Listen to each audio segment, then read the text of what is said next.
In this guide, I'm going to show you guys how to claim Netflix gift cards. Let's get started.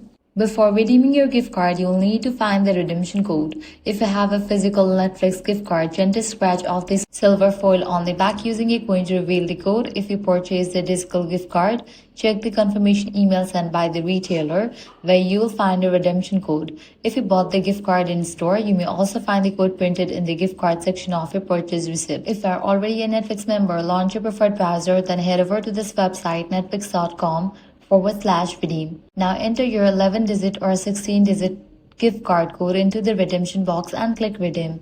Next, enter the email address associated with your existing Netflix account if prompted.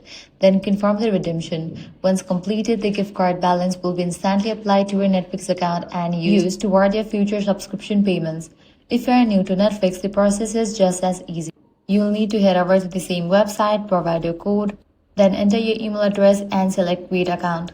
Choose the Netflix plan that best suits your needs, create a strong password, and continue with the setup process. And that's it. Now you know how to redeem a gift card, whether you are an existing subscriber or signing up Netflix for the first time. If this guide helped you out, do not forget to like, share, and subscribe.